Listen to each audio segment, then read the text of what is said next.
Have you heard of Gobekli Tepe? It's an ancient site in Turkey that literally made historians rewrite history books. Over 11,000 years ago, a group of prehistoric humans crafted an enigmatic masterpiece that's even older than Stonehenge.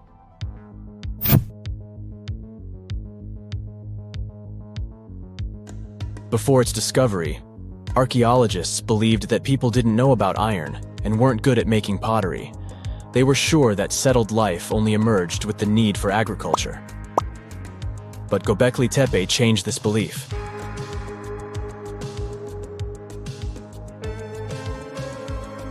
The place has revealed that it was the temple that paved the way for a settled life, not agriculture. Until this discovery, researchers believed that farming was the catalyst for sedentary living. Meet Professor Schmidt, the guy whose findings changed this theory. He managed to prove that hunter-gatherer communities laid the very foundations of this way of life.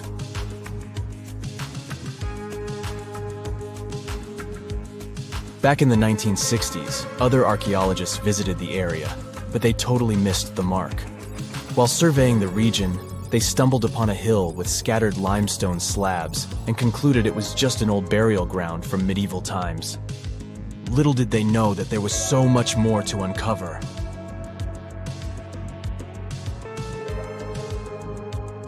In 1994, Schmidt embarked on his own survey of prehistoric sites in the area. Surprise! He instantly realized he had discovered something truly extraordinary. Unlike the nearby flat and barren plateaus, Gobekli Tepe had a gently rounded top, rising 50 feet above the surrounding landscape. Funny enough, the translation of this place's name is Potbelly Hill. Schmidt was sure only humans could have made something like this.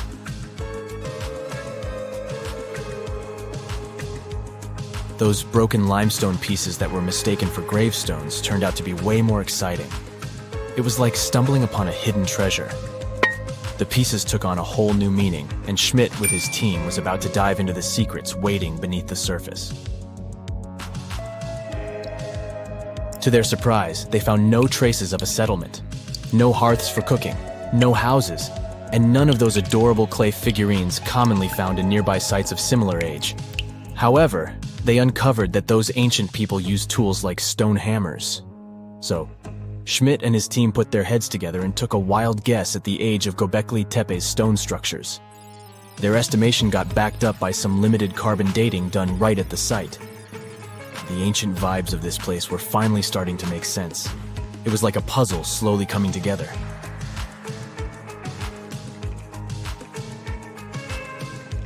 You may think that back then, people didn't have special tools to create something as cool as Gobekli Tepe. Not true. Turns out, these prehistoric folks used flint tools instead of fancy metal chisels. They were also skilled at chipping away softer limestone and crafting pillars right on the spot. Afterward, they carried the pillars a short distance to the summit and placed them upright. Once the stone rings were complete, they covered them with layers of dirt. Over time, they added new rings, and voila! You've got a cool hill to impress people in the future.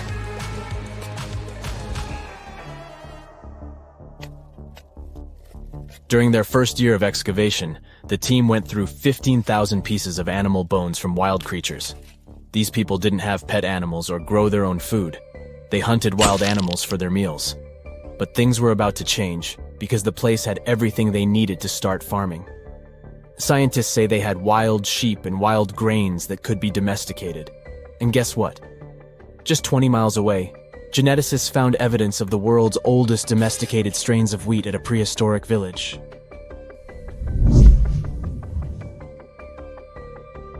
These amazing findings have completely changed how we view civilization. In the past, experts believed that people needed to learn how to farm and settle in one place before they could build temples and develop complex societies. But guess what? Schmidt's research flips that idea on its head. He claims that the incredible effort put into constructing these astonishing structures actually set the stage for the development of advanced societies. It means that societal and cultural changes happened before agriculture. Schmidt has this fascinating hypothesis about Gobekli Tepe. He thinks it could have been a special burial site where people left their loved ones. And here's the twist. The burial site was adorned with fancy statues and symbols representing deities from the spiritual realm. The idea that Gobekli Tepe could have served as a sacred place adds another layer of complexity to the whole story. While the site's true purpose may remain elusive, Schmidt's insights invite us to consider the profound interplay between life and the afterlife, and the deep reverence ancient hunter-gatherer societies may have had for their departed ancestors. Now let's talk about the stars of the show, the mesmerizing T-shaped columns that dominate Gobekli Tepe. These mysterious structures range from 10 to 20 feet tall and most likely represent stylized human figures. But one figure stands out from the rest, the three-dimensional lion relief. This depiction really fires up our imagination. Why? Because it hints at the possibility that lions roamed Anatolia during the Neolithic period.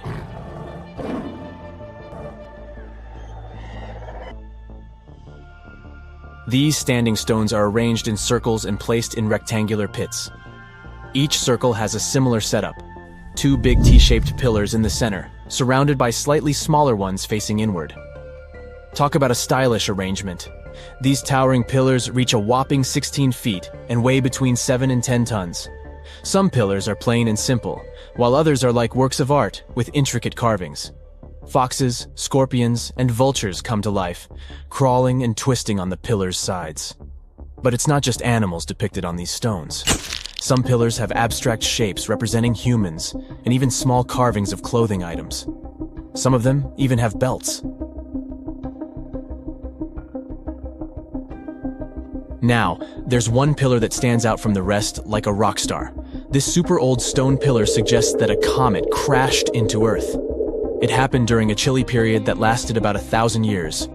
Previous studies examining Greenland ice cores hinted at this comet theory, but now the carvings at Gobekli Tepe prove it right.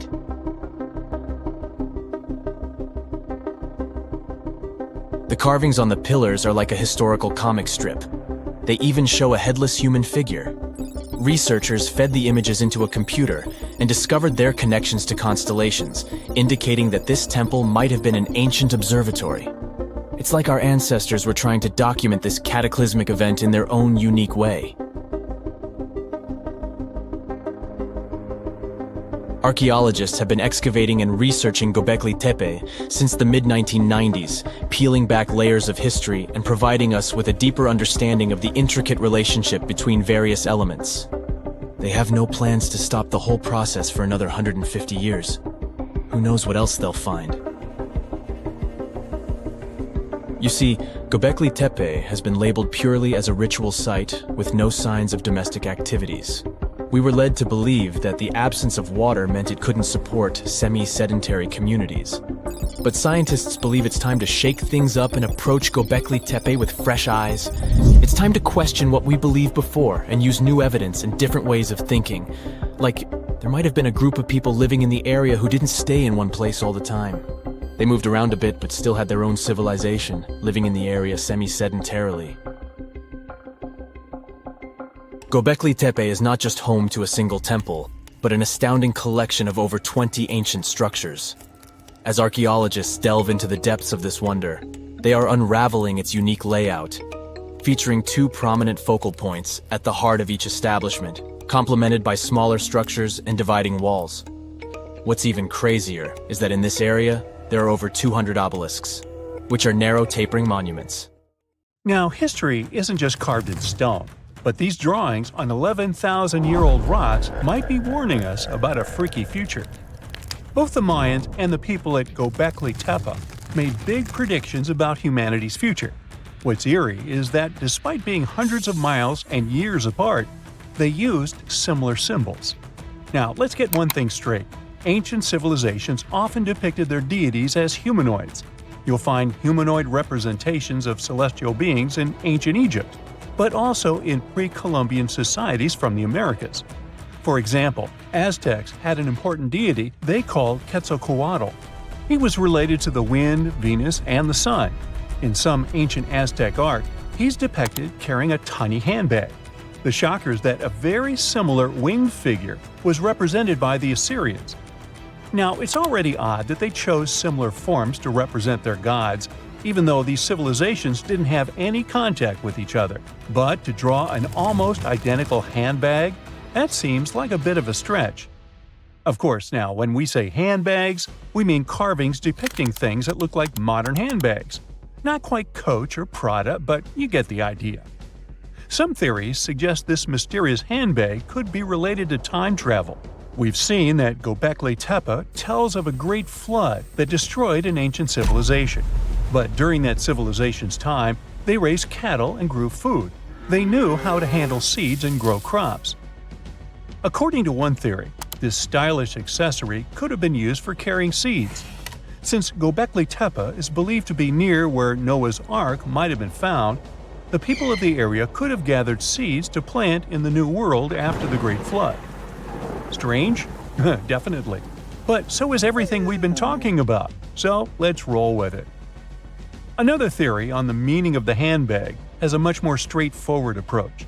In multiple ancient cultures, the circle was used to represent spirituality and non-materiality, but the square was often associated with concepts of the earth and materiality.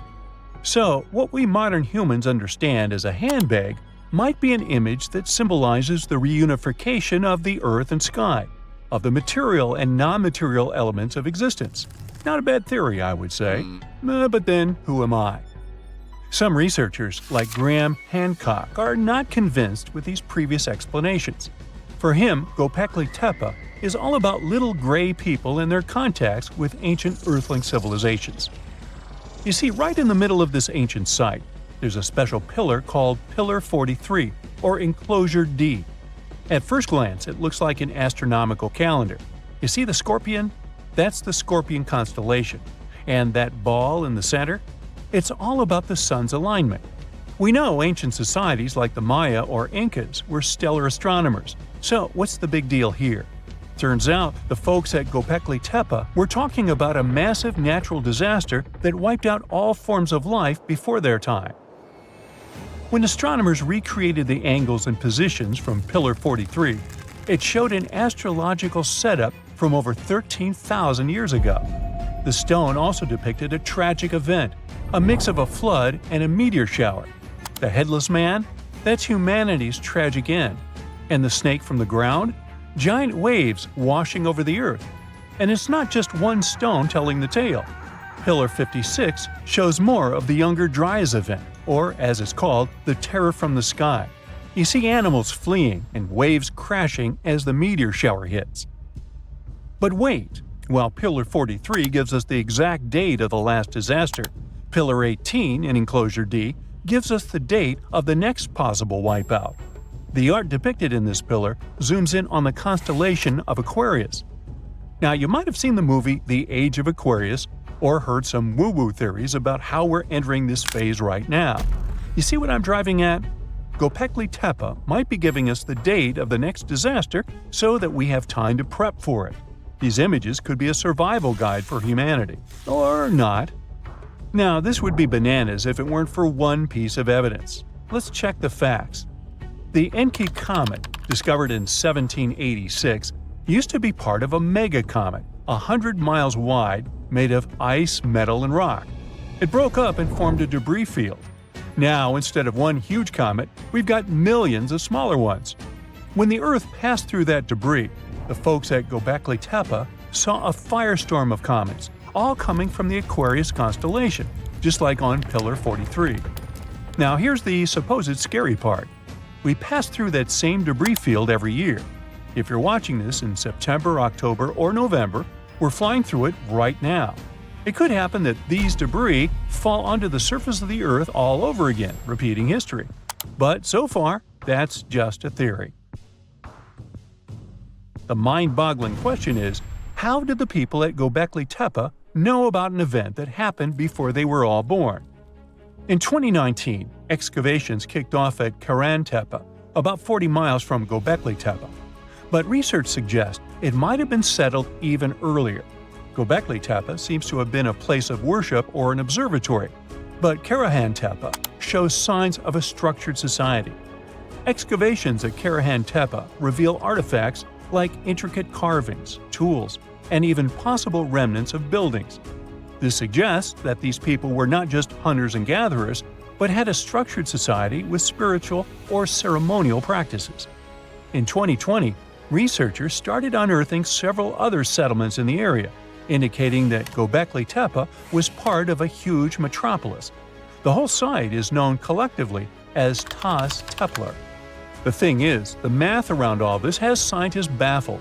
Around that time, Earth was just leaving its last ice age, and scientists used to think Stone Age civilizations were primitive. But evidence keeps showing up, proving that wasn't the case. For Gobekli Tepe to have existed with that level of tech 12,000 years ago, there must have been an even earlier civilization. That kind of tech doesn't just pop up out of nowhere. And hey, we've got plenty of other proof of advanced societies. Take the Mayans, for example. Recent discoveries have shown they were even more advanced than we previously thought. They built massive cities with roads up to 130 feet wide, painted white to guide travelers at night, a feat you'd expect in places like Portugal or England. These roads, sometimes elevated over swampy ground, formed a network of over 964 settlements, like a giant spider web. A bunch of scientists turned their eyes on this theory, but it could be the connecting point of everything we've been speculating about in this video. After all, the people from the sky could have come down and told the people from Gobekli Tepe about the destruction of a more ancient civilization than theirs. Or not.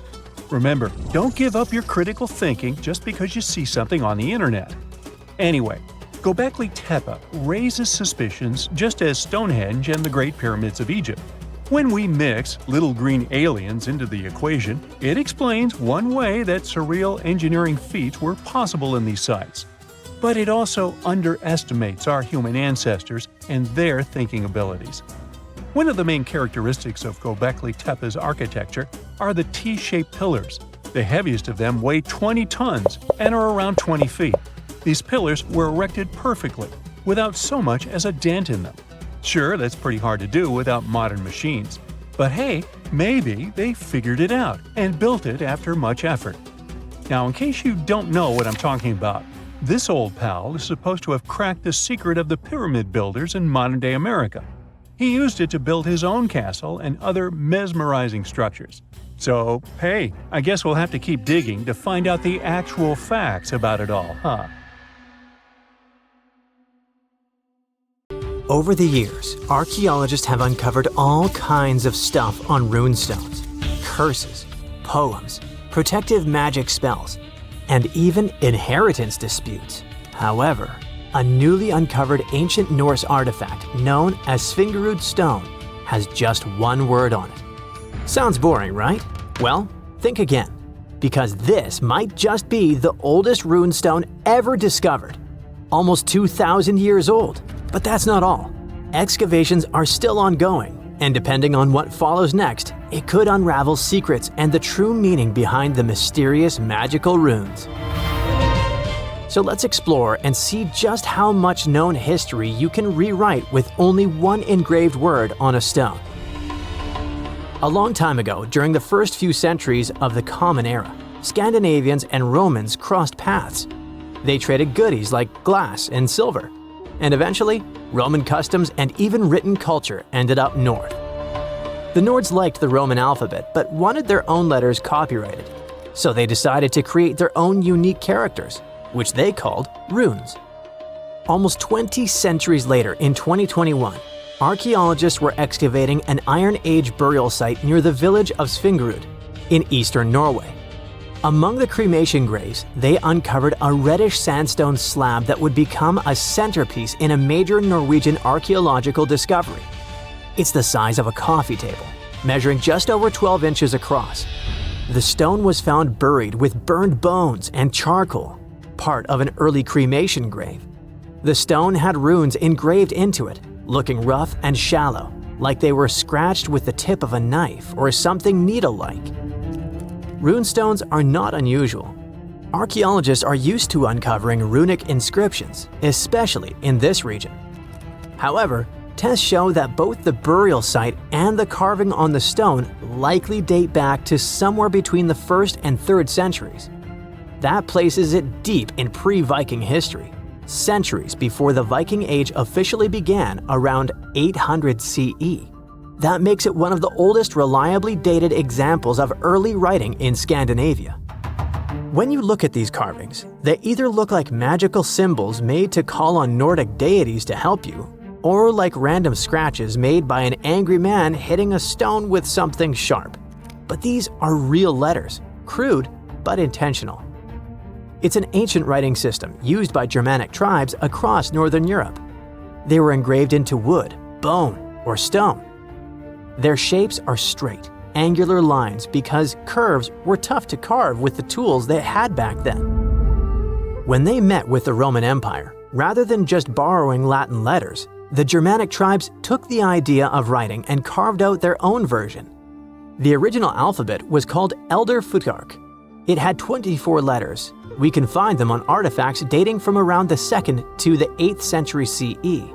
Its name comes from its first 6 letters: F, U, Th, A, R, and K.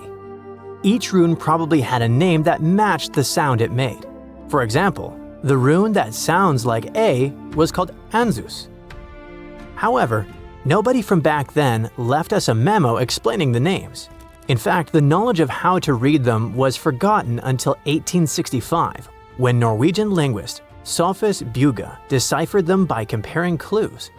He examined later rune alphabets and ancient poems that referenced the runes, like a detective sketching a suspect from scattered witness clues.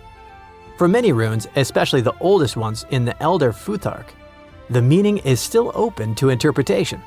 They weren't common knowledge, which is reflected by the fact that only some 350 surviving inscriptions remain.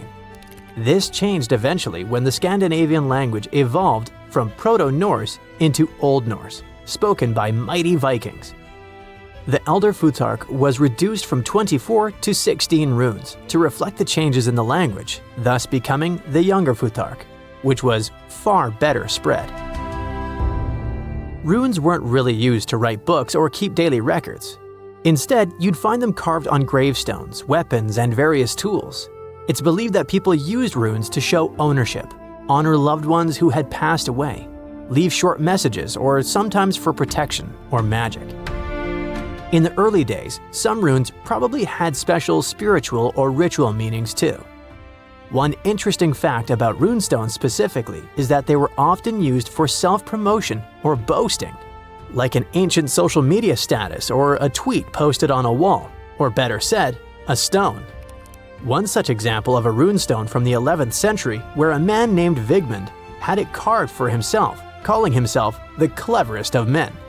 He even added that he was a ship captain, and yes, he made sure everyone knew that while he was alive. In the Old Norse poem Havamal, Odin says he hung on the world tree for 9 nights, pierced by a spear, to gain knowledge of the runes. This goes to show just how powerful and mystical those symbols were perceived to be. It's fitting that the word rune comes from a Proto-Germanic word which can be translated as secret or whisper. There's a common saying about power being in words, and for the old Germanic tribes, that power felt like actual magic. It's also why it's important to know when this magic came to be.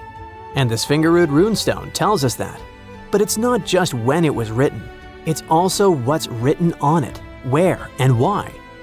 The location where the Svingerud Stone was discovered is already a significant archaeological site. It's famous for its incredible discoveries, including the remarkable Jormungbu helmet, the only Viking helmet ever found in Norway. The stone was placed in a cremation pit, alongside the remains of an adult and a few personal items.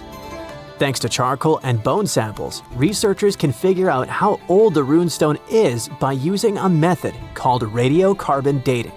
The Svingerud Stone isn't the first ancient Norse artifact with runes that archaeologists have discovered, not even close. People carved runes into all sorts of everyday objects like combs, jewelry, and knives long ago. Some of those might even be just as old. Other finds have runes, but they're often broken, loose, or don't have clear dating. However, with radiocarbon dating, scientists have confirmed that the Svingerud Stone is really the oldest runestone ever found. The writing on it suggests that it was part of a ritual and might have even been a message to the deceased. The inscription isn't long. It's just one word: Ideberg. No one knows exactly what it means. The clearest part says Idebera, and most researchers agree it's probably a name. Maybe Idebera in a genitive form, meaning of Idebera or belonging to Idebera. So this could be the name of the person buried there or someone being honored. There's a decent chance it's a female name, possibly making this the earliest known female rune inscriber in history. But researchers now believe that the Svingerud Rune Stone is a part of a bigger monument. They found more than a dozen sandstone pieces scattered across several graves at the site, and when they assembled them in the lab, they fit together like a puzzle. This suggests they all came from one single upright stone. The main piece with the inscription was found in one grave, but other similar pieces were buried in nearby cremation pits. Archaeologists think it was broken and reused in a ritual, maybe to connect different people or generations who had been buried there. Instead of just marking one grave, it might have first been a memorial and was later put back into the other graves as a symbolic act. Some even speculate that the runes might have been carved by different hands throughout various time periods. The Svingerud Stone might be small, but as the oldest runestone ever found with a secure archaeological context, it could be the key to how writing first took root in Northern Europe. This Norwegian archaeological discovery proves that runes were already tied to ritual, memory, and maybe even women. And if it's just a fragment of a larger monument, we've only seen part of the picture. Ancient Norse artifacts like this reshape what we know about pre-Viking history. And with luck, more runestones will follow, maybe even from another female rune inscriber. Now, have you ever seen cricket balls that are 3 billion years old? Klerksdorp spheres were found in deposits of the mineral pyrophyllite in South Africa and rock the science world. They do look like tiny ancient cricket balls with seams-like lines around the middle. Back in the 1980s, some folks claimed these spheres had been made by an advanced pre-flood civilization we know nothing about. One museum curator shared stories about how they rotated on their own in a display case. There was also a TV show that invited a psychic who declared the spheres were pieces of an ancient spaceship. But according to geologists, these spheres are actually pretty common concretions or spherical objects formed by different minerals than the surrounding rock. The seam-like lines are just imprints from the host rock's layers building up over time. The Klerksdorp spheres come in different shapes, from noticeably flattened spheres to distinct discs. As for that episode when one of these spheres spun on its own, the curator of the Klerksdorp Museum cleared that up too. He said that when he put one sphere on its glass shelf when a journalist came to visit, the sphere naturally rotated a bit because it's round. The area where the museum is located often experiences earth tremors from gold mining activities nearby. The oldest known human-like footprints could be 6 million years old. They were found on the Greek island of Crete in 2002. If the number is correct, it would mean that early human ancestors may have migrated between Europe and Africa much earlier than we previously thought. This doesn't mean Africa is not the cradle of humankind, though. It could just prove that early human ancestors moved back and forth between continents. Some researchers believe the footprints were left by a bipedal creature possibly related to an early human ancestor nicknamed El Greco. According to scientists who studied them, the footprints have a very human-like shape, with 5 toes and a parallel big toe.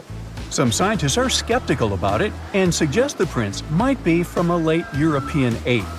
The new study analyzed fossilized marine microorganisms found in the sedimentary rocks to determine the footprint's age and prove it's actually 6 million years. The next amazing find that keeps scientists entertained is the Dorchester Pot. It's a beautifully crafted metal vessel with some fancy geometric designs embossed in shiny silver. The pot was discovered in, who could have thought, Dorchester in 1852 under quite unusual circumstances. During a powerful blast, the pot broke into 2 pieces. Scientists believe it was originally embedded within a rock or boulder known as pudding stone. The rock from which the Dorchester Pot emerged is dated to be around 500 million years old, so it could mean the pot itself is also that old. The current and less exciting theory suggests that the Dorchester Pot is a Victorian-era candlestick holder. Such things were really trending back then, so it's not a surprise to find such fancy household item from that time. The Dorchester Pot falls into the category of ooparts, or out-of-place artifacts. Those are objects that seem too advanced for the time period they're supposedly from. If we accept that the pot is 500 million years old, then whoever made it was way ahead of their times in terms of crafts and tech. One extra mystery is that the pot has an engraving of a plant that most likely disappeared from Earth over 100,000 years ago. Sounds like good proof the pot is really extra old. Now, it looks like the oldest map in Europe is a stone from 4,000 years ago. This Bronze Age slab was found in France in the year 1900 at an ancient burial ground. The carvings on the slab show in 3 dimensions the River Odde network with a fantastic accuracy of around 80% over an 18-mile stretch. There are other stone-carved maps around the world, but this one is unique because it shows a specific area to scale. Looks like the slab's carvings don't just map rivers and hills, but also settlements, barrow sites, and field systems. Archaeologists say the slab wasn't used for navigation, but rather to symbolize power. The detailed markings on the slab might have served to illustrate the domain of a local ruler, possibly a prince or king, to show their control over the territory. When the ruler lost power, the slab was likely repurposed as part of a burial vault. The unique artifact was stored in the cellar of a museum. For decades, no one even noticed until several scholars read older reports about the slab and decided to check it out. They conducted a detailed analysis using 3D techniques. Their research proved that the creators of the slab had not only etched lines into the rock, but also modified its surface to reflect the topography of the landscape with high accuracy. The Salzburg Cube, also known as the Wolf's Egg Iron, was discovered in the late 19th century in Austria. Now, don't let the name mislead you. It doesn't look like a cube at all. It's more like a rounded object with 2 flat sides. Down the middle, there's a groove, and the surface is covered with pits and craters. This unique appearance is the reason why many people think it might be something out of this world. Workers accidentally found this artifact when they blew apart a piece of coal. The coal seam it came from is thought to be over 60 million years old. The Salzburg Cube moved between museums, mysteriously vanished in the early 20th century, and then showed up again. A professor from Bonn University suggested it might be from a meteor, but they found no evidence of elements that you'd normally see in meteorites, like cobalt or nickel. Then researchers thought it must be a human-made object, possibly a Victorian-era candlestick holder. No one knows the true story of the cube or its current location. Yep, it disappeared again. Have you heard about the Meister Print? It's a fossilized sandal print discovered in 1968, and it has sparked a lot of intrigue. There's a trilobite inside the print, which supposedly went extinct around 500 million years before humans even existed. But many historians think this age is an exaggeration. When Meister found the fossil, it was authenticated. But the scientist who did it didn't confirm it was a human sandal print. He only agreed there was a trilobite there. When another scientist visited the site, he found a 6-inch impression he believed was from a child's moccasin. But the footwear seemed to be new. So, could it be evidence of time travel? Proof that humans existed millions of years earlier than we thought? Or a sign that someone else visited early Earth? Or is it just a rock formation that looks like a sandal print? We still don't have the answers. Back in June 1936, a couple was walking along Red Creek in London, Texas. London, Texas? Yeah, when they stumbled upon something unusual. It was a piece of wood sticking out of what seemed to be an ancient rock formation. About 10 years later, their curious son decided to crack open the rock to see what was inside. And he saw a hammer, which looked surprisingly modern. Then, one unique finds enthusiast decided that the rock encasing the hammer was from the Cretaceous period. This would mean that someone dropped a 19th century hammer while dinosaurs like Triceratops were still roaming the earth. So, if this hammer was truly from the Cretaceous period, then the whole evolutionary theory would be wrong. And if the hammer was modern, it would mean the Cretaceous rock formation it came from was much younger than we thought. But the real answer was much simpler. The hammer was indeed modern, and geological processes had encased it in rock. Minerals can harden around an object in a relatively short time. So the hammer was probably dropped by a miner a century or so ago, and the rock formed around it afterwards. And no, it wasn't a Victorian-era candlestick holder either. Okay, what if I tell you that the extraterrestrials we all imagine as little green men may actually look like very normal Earthlings and chill in Europe? This is the Iberian Peninsula, and people living there are under suspicion. Ooh. Here's the reason. Somehow, parts of the most important artifacts that the Iberian civilization called Treasure of Villena are made of metal that simply can't be found on Earth, because it's metal from a meteorite.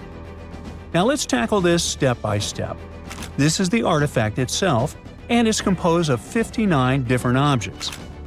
Bowls, bottles, and bracelets. Is there a pattern there with all those bees? In total, the find weighs around 20 pounds, of which 18 pounds are 23.5 karat gold. Now, if you're not a metal specialist, I'll clarify it for you right away. For comparison, 23 karat gold is 95.8% pure gold, so 23.5 karat is even purer.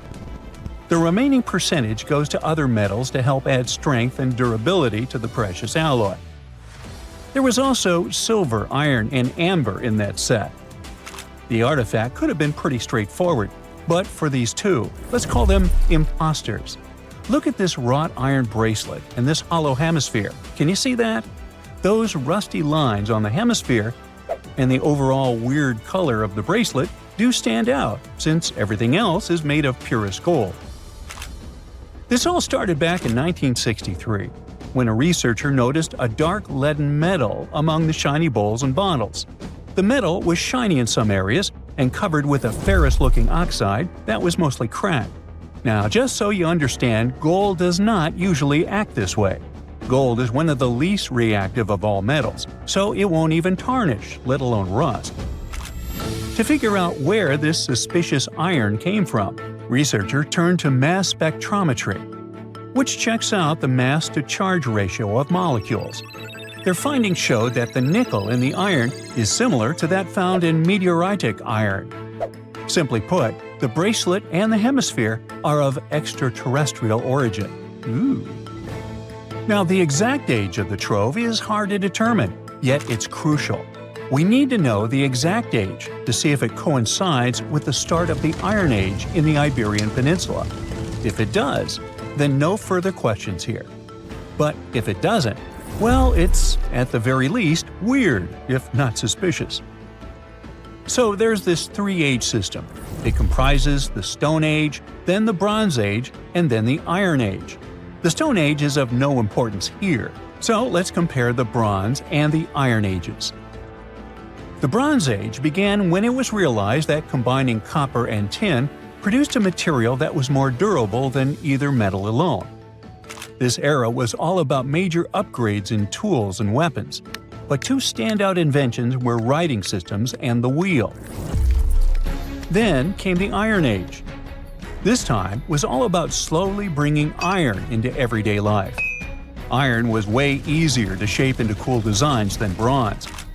Now, this was a big deal because iron, especially transformed into steel, provided significant improvements in all aspects of life.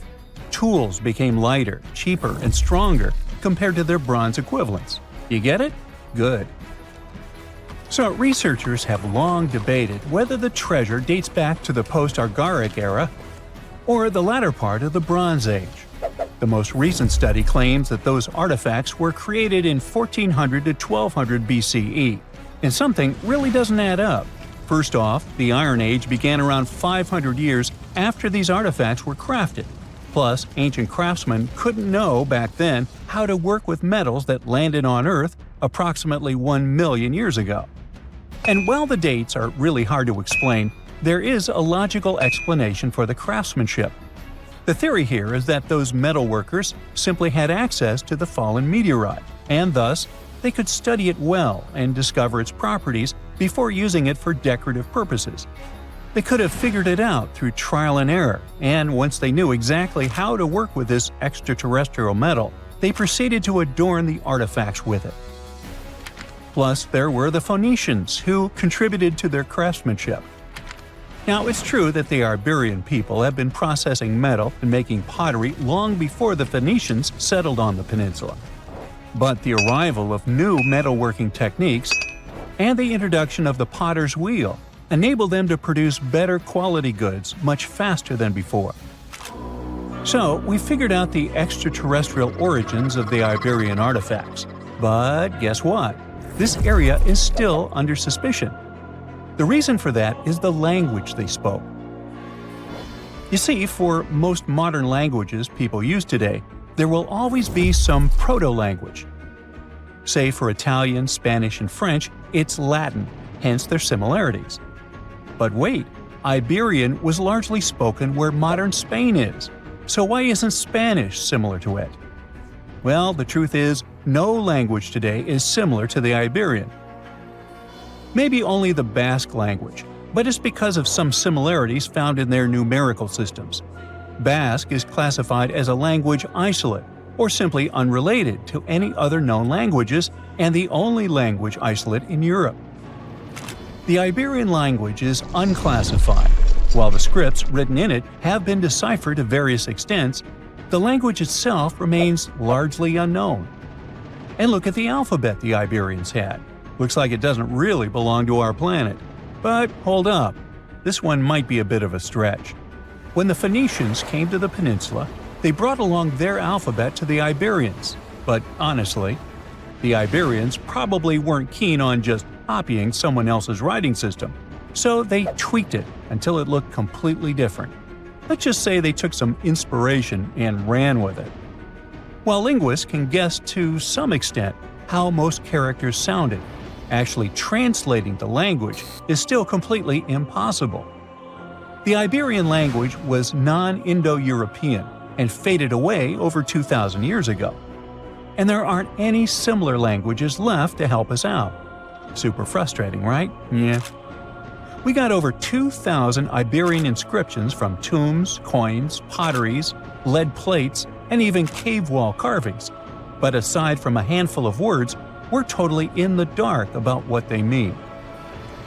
Now, if we could understand their language, we might have learned that they were great thinkers and all, but we can only contemplate the works of art they left. Iberian culture has a lot of amazing stuff made by talented artisans.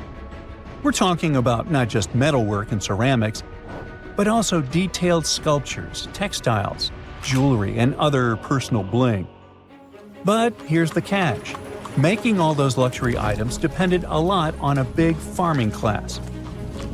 At the heart of Iberian society, most folks were involved in farming and taking care of livestock. Depending on where you were, the types of farming varied. For example, up in the north, they were all about growing grains, while down in Valencia, they focused on producing olive oil and other agricultural aspects. In the west, raising animals was the name of the game. Still, we don't have much information about the day-to-day lives of the many people doing this essential work. Yet, on the flip side, we know a lot about the upper class of Iberian society, who control these agricultural resources and hire the artisans. By the 7th century BCE, we start to see a group of Iberian princes who were living the good life, trading with the Phoenicians, and enjoying fancy luxury items. You can spot this elite class in their burial practices. Cremation was the go-to method for funerals among the Iberians, and wealthy individuals were often found in cemeteries with all sorts of lavish goods and funerary sculptures that give us a peek into the fashion and hairstyles of the rich. Interestingly, starting in the 6th century BCE, there was a noticeable drop in the number of recognizable burials. which suggests that these elaborate funeral customs became more exclusive to a small elite. Meanwhile, the fate of the majority, farmers, artisans, soldiers, and laborers, who made up a big chunk of the population, remains a bit of a mystery. It used to be a pretty advanced civilization, but it vanished without a trace. Researchers think it could have been due to some massive earthquake, but so far we don't know for sure.